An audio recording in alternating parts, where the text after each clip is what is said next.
Copyright disclaimer.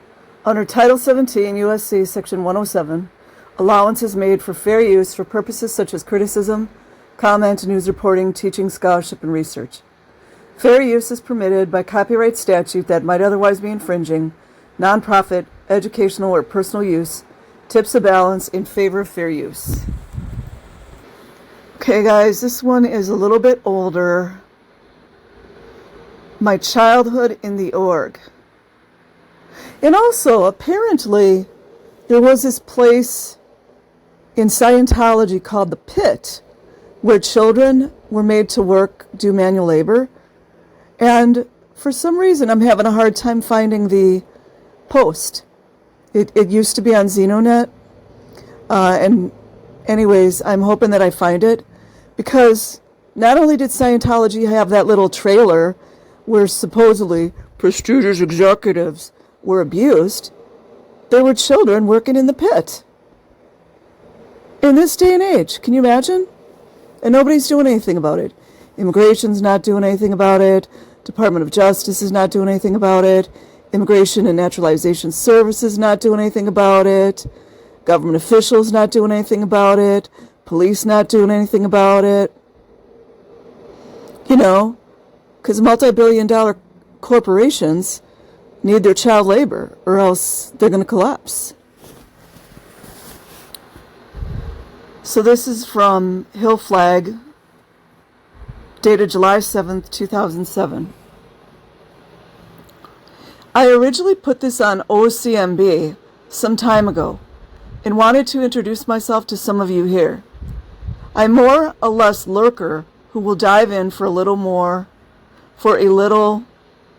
sino-lingo fix now and again. I guess on some level I need to come to terms with my experiences in the church trauma and how it has affected my life both directly and indirectly, even today, some 25 years after my parents left the church for good. Let me preface this by saying that the reason I decided to write is due to something written by Lulu Bell in the tragic story of Serge Blinsky on OCMB. Yeah, why there's not a multi-billion-dollar Hollywood movie about Serge Blinsky is beyond me. She wrote something to the effect that just as in the WOG world, there are good and bad parents in the org. And accordingly, just as in the real world, the health and sanity of those kids is shaped first by their parents, then by the org. I am paraphrasing, so I apologize if I have taken liberty, but I think this was the overall gist. In any event, I certainly concur with Lulu 100%, as having myself grown up in the org. I can attest to the fact that among my peers and friends, there were all types of parenting styles, ranging from non-existent parenting, yeah, that's a lot, it's a lot of them, to actually what you would consider strict and overbearing parenting. I find that more narcissistic, my opinion.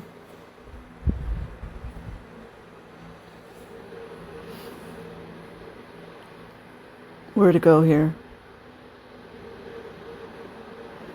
As you would guess, in my estimation, the kids who were left to fend for themselves tended to be more out ethics. Yeah, that happens when children are raising themselves. Than those whose parents were always there for their kids. At least in the context of the church. Granted, family time was limited. But again, I would stress that quality parental time is vastly underrated. However, I do not want to minimize the fact that the church can make it a struggle for a parent to actually be a good parent, as is defined in the outside world. I want to jump in too and say, I understand the duress, but children are not pieces of property, you know? Children are there to be loved, to be nourished, to be cared for. I consider myself very lucky to have had parents that I did, although sometimes I have to admit that I am furious about what they put me through. Now that I have kids of my own, I find it hard to imagine that anyone would allow children to go through what many of us experienced there. Yeah, it's called abuse, neglect, physical abuse, sexual abuse of children, etc. Many of you joined the church as adults, and this is Serge Delmar was just talking about this, that adults, they have the ability to consent to abuse of themselves. Children don't. Many of you joined the church as adults, and while I sympathize with your plights and experiences, yeah, Scientology adults should really listen to that one. You will never fully understand the ramifications of church being your first or only reality. Yeah, and it's time that people try to understand and stop gaslighting all these second and third gen, some fourth gen Scientologists. Stop gaslighting them and being dismissive. Here are my experiences. I must preface this by stating that neither of my parents is particularly mad at the church and do not have an axe to grind per se. That's a red flag to me. To be honest, they don't really care about that much anymore, and when I encourage them to relive some of our experiences by reading the various historical synopses, particularly those written by John Atack and Peter Green, they really just don't have that much interest. They say that because they were there at the time, they don't really need to read an account. That's kind of denial to me, in my opinion. It's funny. Sometimes I will ask if something happened in the way that it is reported, and they will tell me which part of a story is correct or not correct, etc. Because I don't want to reveal their identity, I will be careful not to share some details of my story, as this is my story and should not reflect upon either of them. See, I disagree. I disagree with that, because the parents need to be responsible. That's my opinion. It's so sad to me to see all these Scientologist children like protecting parents sometimes. And I don't mean you have to throw them under the bus, but what they allowed to happen to you was abuse. I'm sorry. Also, you must understand this is a kid's perspective. So if I misuse terms or get some events wrong, please be understanding. I am more than willing to be corrected. My parents were both college graduates who became involved with the church back in the early 70s in D.C. They loved the stated mission of the church and quickly dedicated themselves to saving the planet, to help the world become a better place, which seemed an honorable mission to say the least. I guess this wasn't that unusual during the post-hippie era. And that's the bait right there. In the beginning, things were fairly normal. We lived in our own house and actually did so the whole time we were in D.C. I guess at some point my parents began working nights. That's how they started, you guys. And I would spend my evenings being watched at a kind of night care nursery. There's the nurseries again, you guys. Where about 5 or 6 other Scientology kids would go to sleep while they waited for their parents to pick them up and take them home. Oh, that's not a recipe for disaster, is it? It's not a recipe for disaster. This became the norm. See, that's that inversion. And I would get dropped off after dinner and picked up, I guess, around 10 or 11. Yeah, Department of Justice is fine with all this stuff.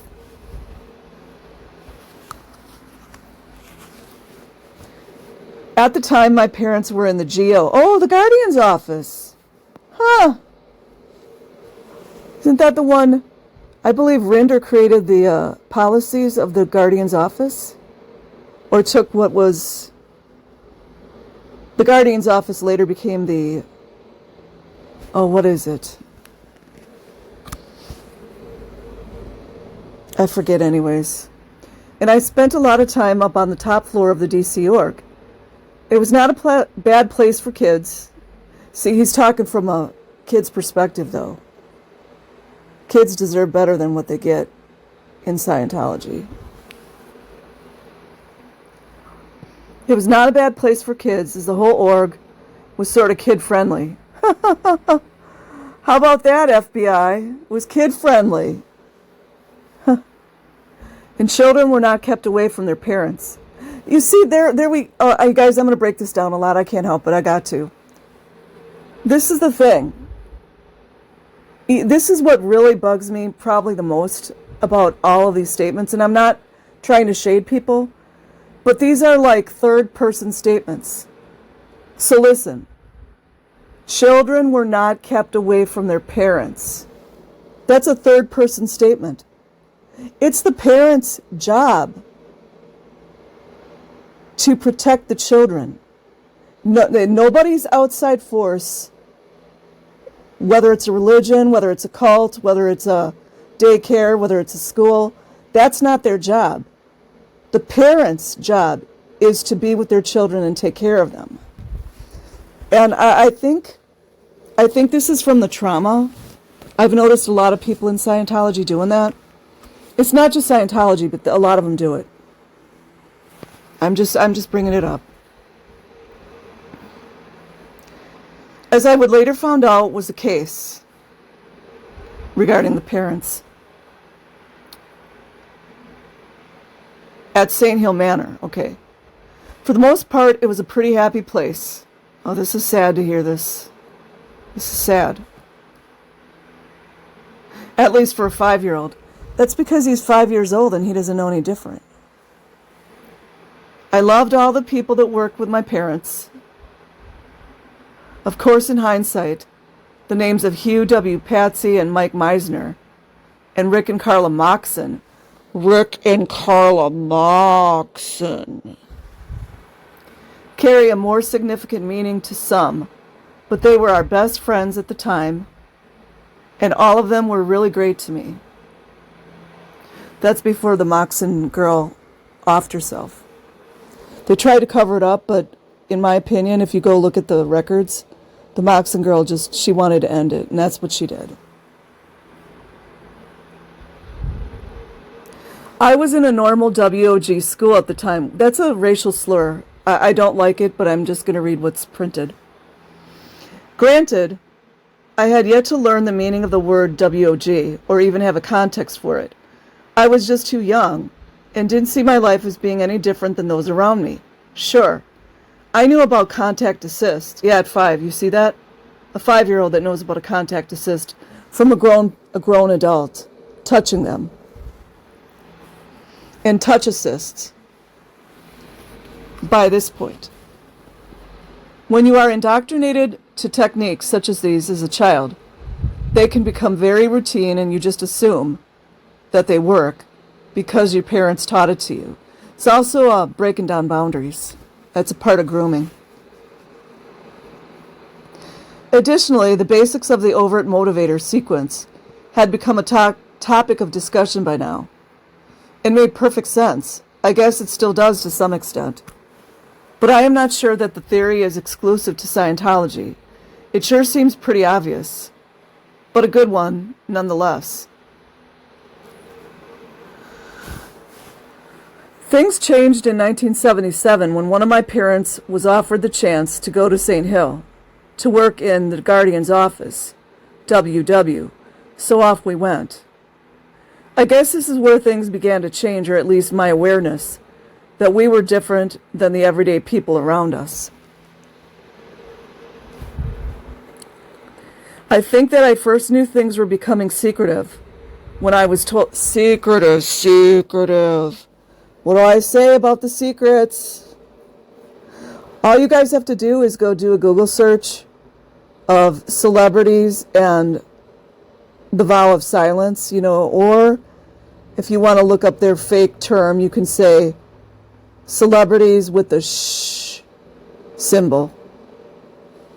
You think it's an accident that the Catholic priests and the Catholic bishops are doing the secret sign. Okay, sorry guys. I think that I first knew things were becoming secretive when I was told that in order to get into England, I was going to have to remember a half-truth. Here we go. FBI, how about that? Children being told to know half-truths about why myself and my parents were there. Well, they're good at immigration fraud. England did not allow Scientologists into the country. Isn't that funny? Actually, I became quite good at this and could usually breeze through customs on my annual trip back home to DC. Most times I would be traveling alone as my parents could not afford to come back, at least not with help. Yeah, because everybody's working for, I don't know what they worked for back then, probably $20 a week. Our first house in England was, of course, not our house. And I was thrown into my first experience with housemates. There were probably about 8 to 10 people living in the house, and while it was an adjustment, I was too young to view it as strange or abnormal. I just remember that I wasn't allowed to bring other kids over, as there were no parents at my home during the day after school, nor was I allowed to tell anyone in school what my parents did, where they were employed, etc. I was a cliché latchkey kid. That's not cover up there, is it? There were some other kids in the house, so I wasn't lonely, but it was tough being 7 and in a new country, pulled away from my extended family and my dad, my natural father. You see, that's the problem there. Look at how many Scientologists are purposely covering all these things up. And that's not a recipe for disaster, to just throw your child in with a group of other children? You guys know sexual abuse happens with children too, right? It's unreal. On the good side, my parents were always very attentive when they were home. And we did everything together, shopping, laundry, etc. We would do fun things on the weekends, like go to castles or take day trips and such. They even made gardening day fun. Gardening day was every other Sunday. All of the org staff would be put to work on the estate. I never for a moment felt like an orphan. We would also have talks about my upset and sadness at leaving the U.S. They were understanding and would always help me think it through it. Oh, help me through it. I think that they said that if I really wanted to go back, they would send me home. By himself, that's great. I always opted to stay. I'm not sure in hindsight if they meant with or without them. I guess I should ask someday. In any event, they became busier and busier. You see, that's how the mind control works, you guys. To keep the parents busier and busier than they get at the children. It's all by design.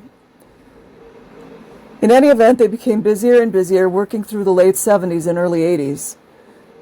With the Snow White trials and such, they were apparently in the thick of it, and I later learned that one of my parents was on the witness list for the trial.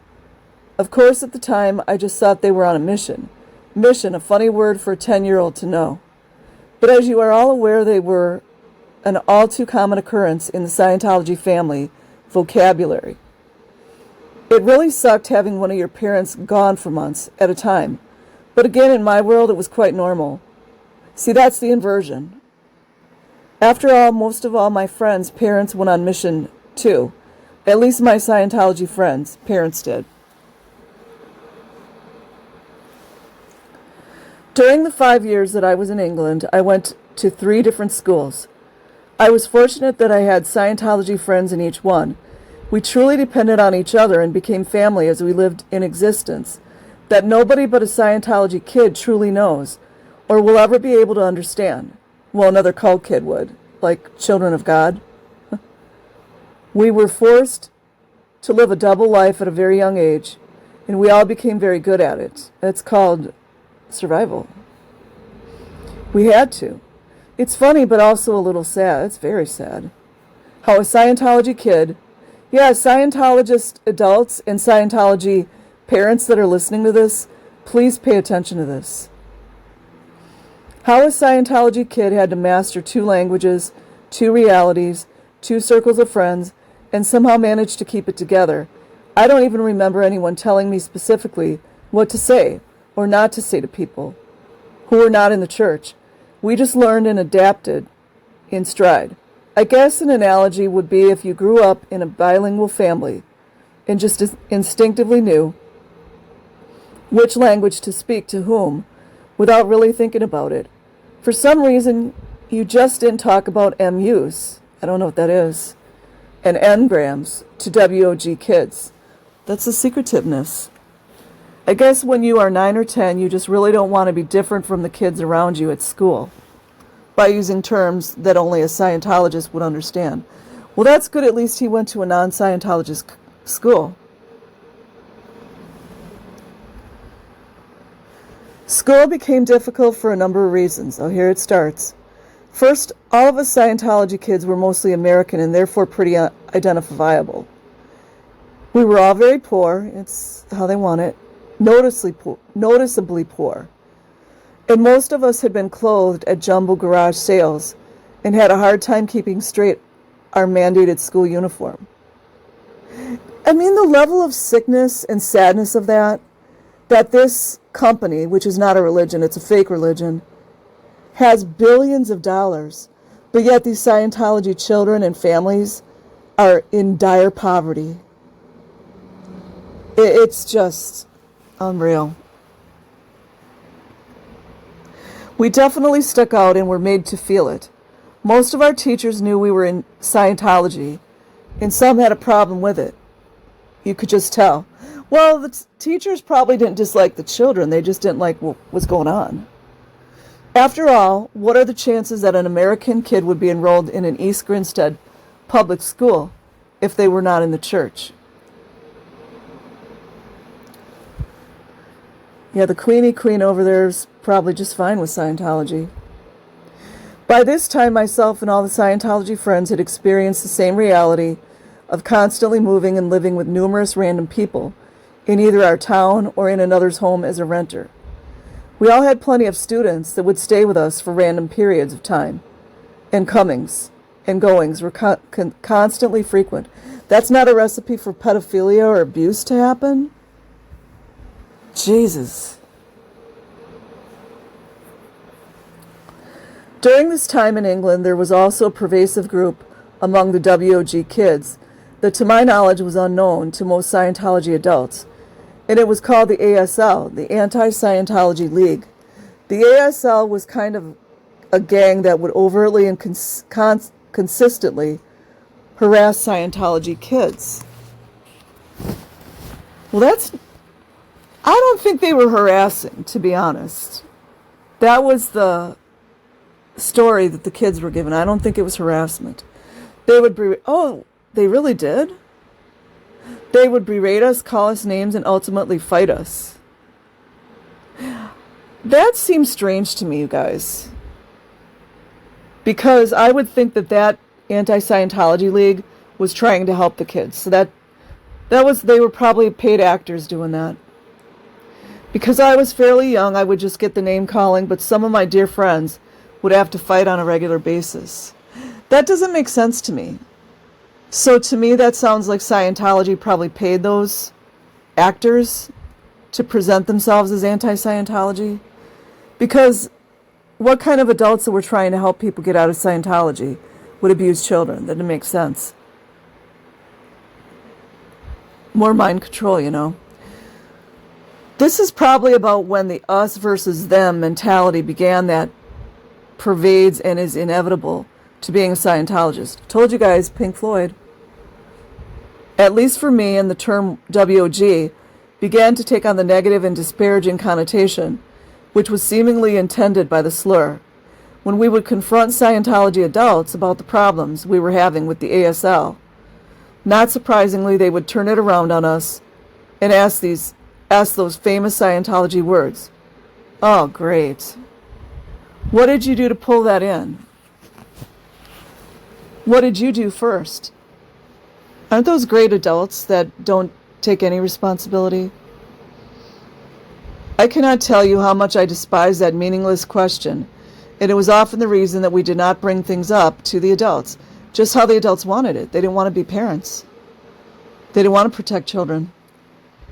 It's disgusting.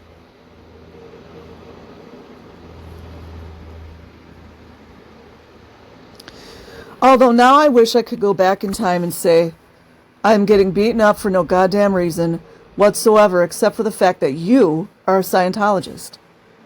And you know what? Don't freaking tell me to use my TR3 or 4. It doesn't work. When someone is on top of you beating the crap out of you, you got to be kidding me with some of that garbage. So obviously none of the adults took up for these children. As usual. Being a kid in Scientology is really a double-edged sword. On one hand, Scientology can be very empowering, as I think they treat kids more like adults than they are treated in the real world. That's the mind control. That's the mind control. But the bad thing is that they really treat you like an adult. Try doing lower conditions when you are 9. Try doing lower conditions when you are 9. Without going past an MU. Oh, misunderstood word. It becomes a dictionary wild goose chase. Looking up words from one definition to try and understand another. Then you have to make a clay model of some abstract concept or idea for which you barely understand in order to prove that you understand it. Are you serious? When I see a 9-year-old today and see how tiny they are and how basic their knowledge is, I cannot believe that I was expected to take such responsibility for my actions at such a young age. What happened to just being a kid? Yeah, exactly. Imagine that all these various country governments are totally fine with all this. It's disgusting. Well, we all know what else goes on, and I don't get into that on this channel, but it's parasitic, it's abusive, it's illegal, it is exploitative, it subjects children to sexual abuse, it subjects children to physical abuse, it subjects children to neglect. And who's doing it? Some of the Scientology parents and a lot of the adults in Scientology that are not parents. Or, I think in some of the worst case scenarios, children that were raised as Scientologists go on to abuse other Scientology children. All of this responsibility sure does lead one to grow up fast, and I guess since my parents worked a lot, this was a good thing. You see this? They don't even seem to make the connection. And I learned to be almost self-sufficient. Of course, I had to pull my weight in the group household so as not to be out exchange. And I would routinely do all the dishes for the entire house. Oh, great manual labor there again. Mow the lawn and perform other sundry tasks. See, they really do get a good child labor force, don't they? It's just so sad. In fact, I held a great job at the canteen in St. Hill. Oh, just like SP Chef.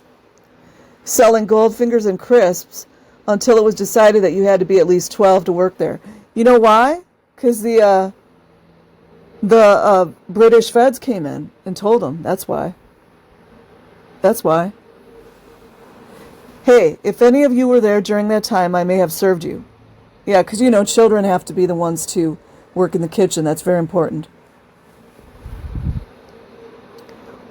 Lucky for me, I landed a job at the East Grinstead Market selling sweatshirts on the weekends and ran the stand by myself. I'm not sure I ever made enough to break even after taking the bus home or buying a soda for lunch. Oh well. Isn't that great that at 12 he had to go and get his own job? No room for problems there, is there? During my time in England, 77 to 81, I counted that we lived in 7 different places, which was common for most of us back then. In the worst case, I only had to share a room with one other kid. My parents always tried to make sure that I did not live in a dorm situation, and my stepfather moonlighted during almost all of his free time. so that we could afford the extra space. I really appreciated that. Well, that was a decent thing to do. I really appreciated that because he was so tired and could have looked forward to manual labor on his one-off day. But in hindsight, he did it for us. Thanks. See, I mean, some of the Scientologist parents, they have redeeming qualities, but it's a mess. About 1981, everything with the GO was hitting the fan and we moved to Flag. Some of the things that were going on I was never aware of until recently, when reading about the CMO versus GO battles.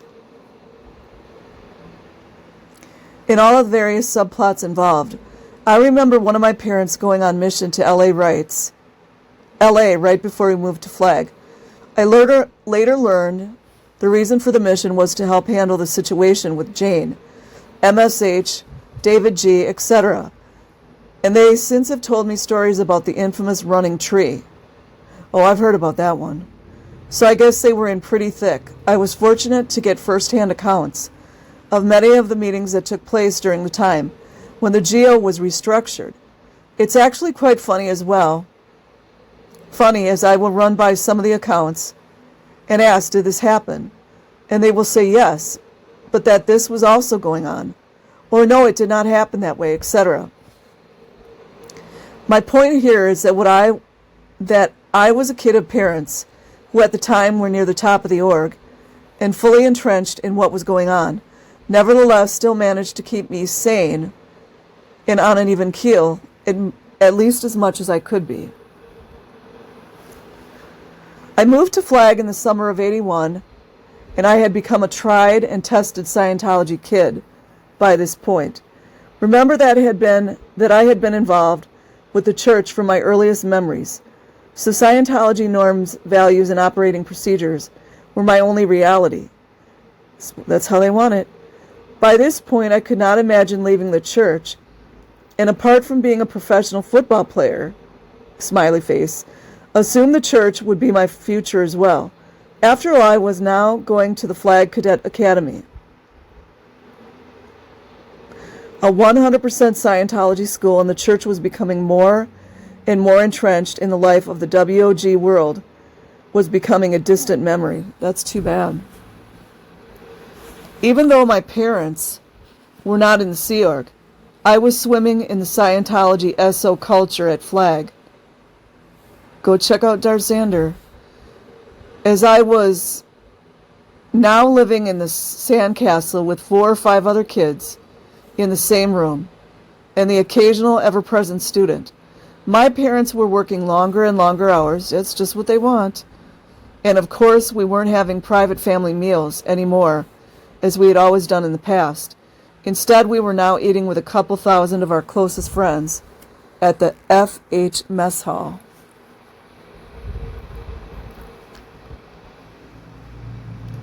So a typical day for me kind of went like this. Took the estate's bus to the Flag Cadet Academy in the morning with all of the kids who lived at the sandcastle.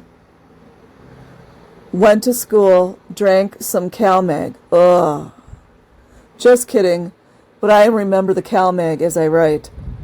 Did some coursework and then took the same bus back to Clearwater, and then went to my community runner job at CCCW before meeting my parents for dinner at the FH Flag Hotel. Not bad for an 11-year-old. Clearwater Police, listen to that. An 11-year-old. 11-year-old. Working all day. Department of Education. Child Protective Services. Department of Justice. Homeland Security. Government officials. Children can't consent.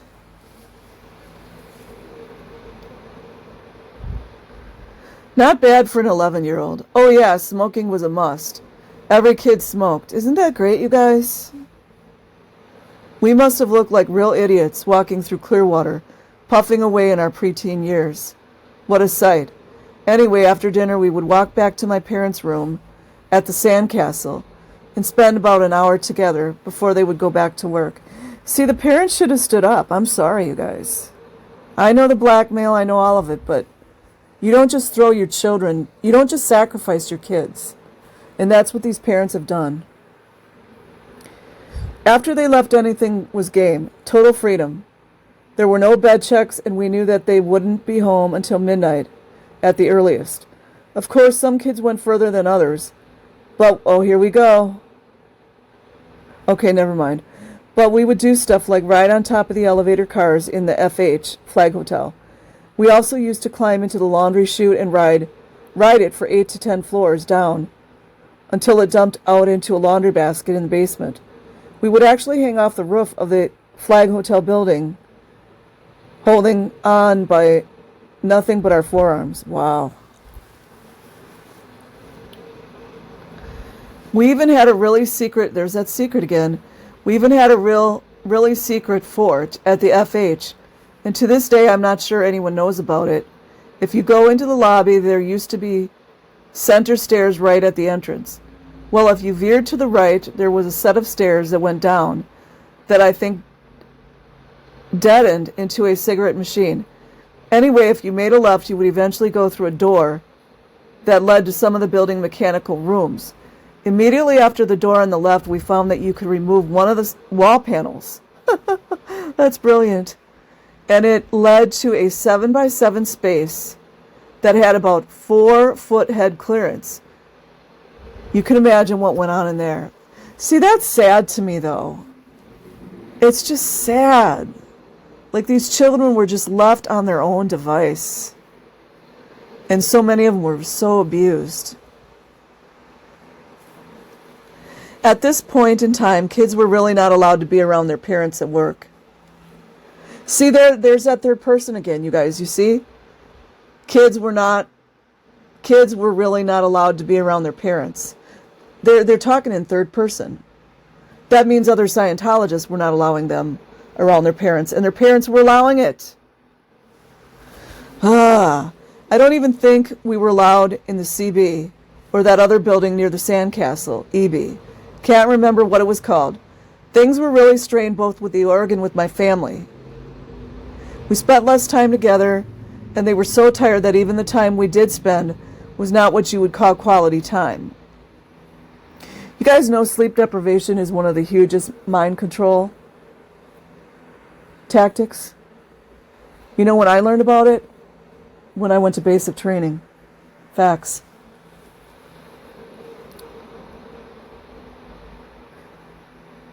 With less and less supervision, I was becoming more and more independent, as any kid would. I don't even think I knew anyone who was a WOG at this stage in life. In fact, I remember that it would almost be considered out ethics to hang out with WOGs. See, that's how they keep people insulated. That's what it is. Because the minute anybody, including children, would feel the freedom, they would want to leave. Now I don't know whether that was my peer group or actual policy, but that's the way it was. Imagine that the Clearwater Police is all about this. It's unreal. I remember one girl whose Scientology parents took her out of the cadet academy and put her in public school. Well, that's a plus. Because you guys know the Lori Hodgson, how she explained that she didn't want her kids in the Sea Org. No, okay, I'm going to read this again. I remember one girl whose Scientology parents took her out of the cadet academy and put her in public school. Well, we ostracized her for the move because it was rumor that she actually wanted to go to the WOG school. Imagine that we had unknowingly become the AWG League, or AWL. Well, see, the parents did a decent right there. They did something decent there. I don't know what happened to the girl, but at least she got to go to the WOG school. Funny enough, through all of this, my parents would not let me work for the church directly. You see, there are parents that little by little they try to protect their children.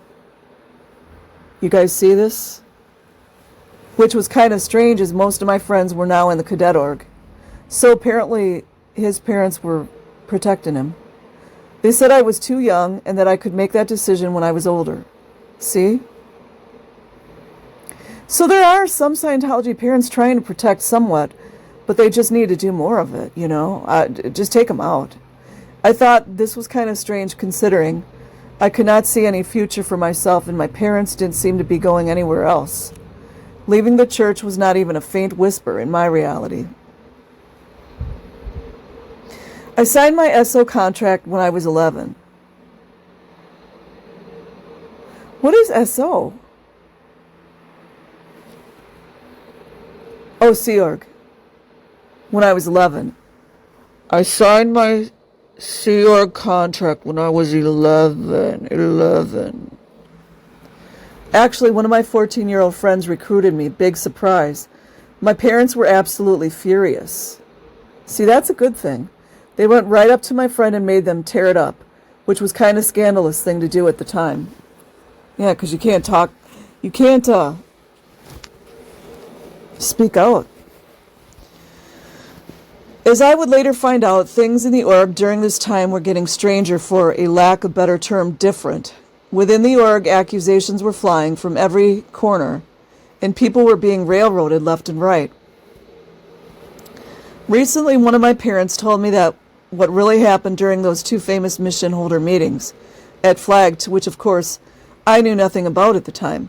I just knew that things were really strange at the time, and a lot of people were leaving or getting declared. We could only hope they'd do that now, right? In the midst of this, my parents were approached numerous times about going on separate missions at the same time, which they refused on the grounds that they would not leave me alone in the care of the org again. See, that's a positive. Again, understand that this used to happen all of the time, and I knew many kids who were parentless for very long stretches. In hindsight, I thank them for sticking to their guns and not going along with the orders. That's a decent thing.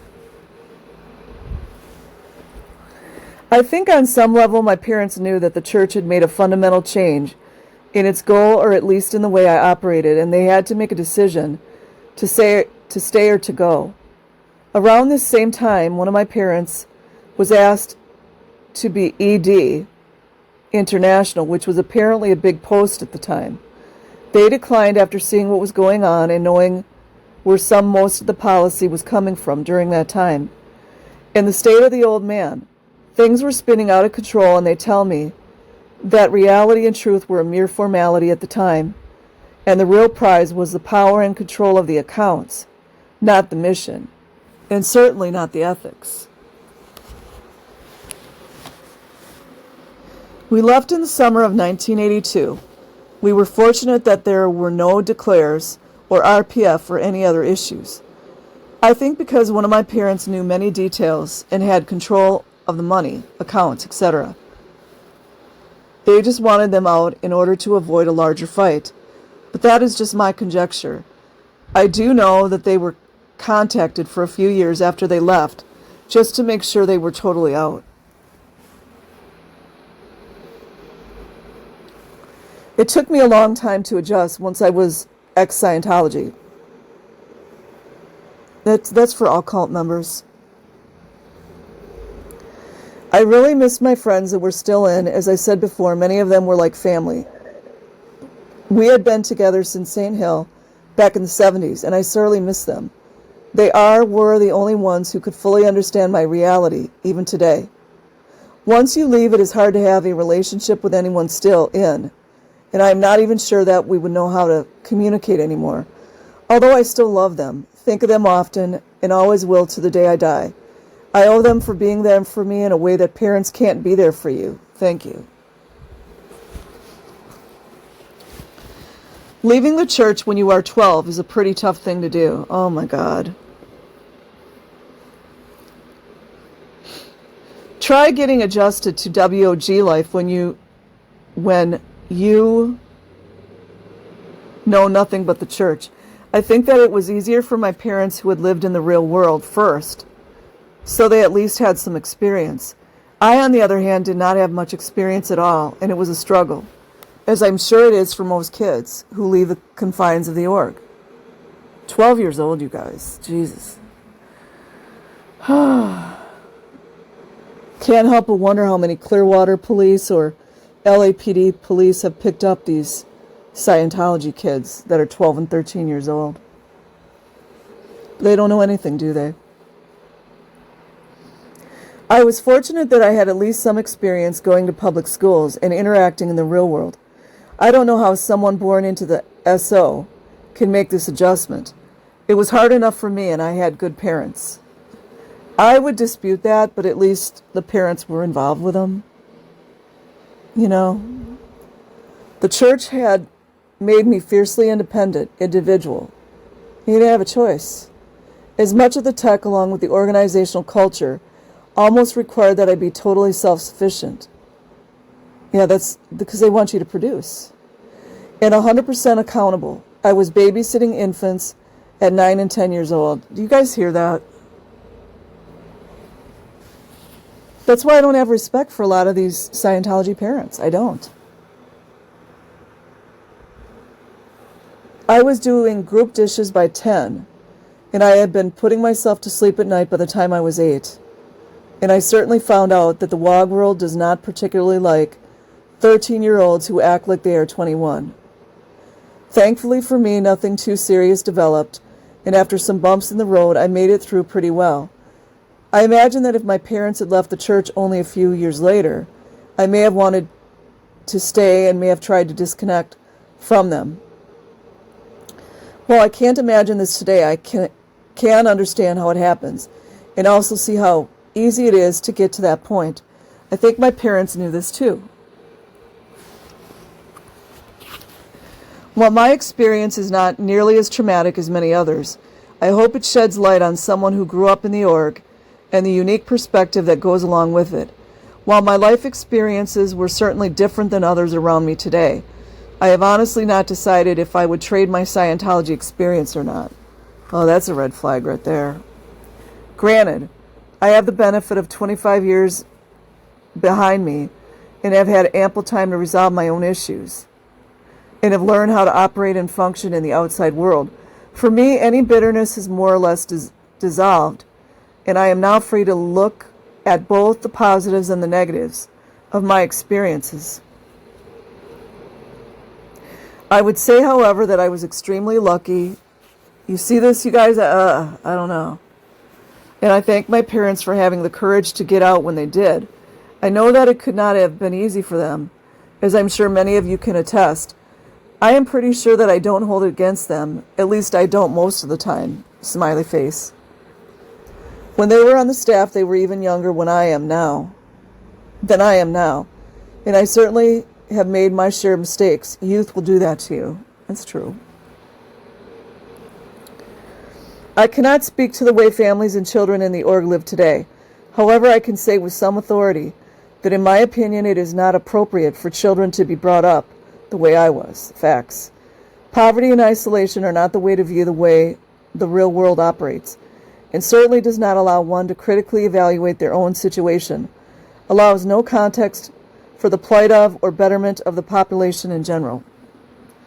I was part of the org during a time when most of those on post had lived a life outside the church. However, now I'm sure that most of those that are in charge know nothing but the church and have no other experiences other than those they have had in the org.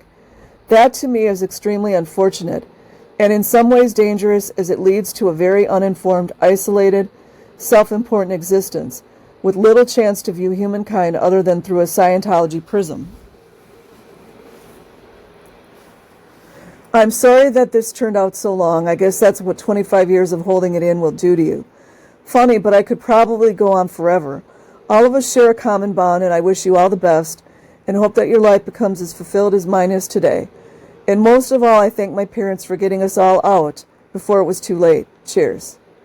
Okay, so I was misunderstanding. He got out with his parents. I think this is a man. I don't know. So anyways, you guys, that is it. I will leave a link in the description box. Like and subscribe. Otherwise, have an amazing day or night wherever you are. Peace.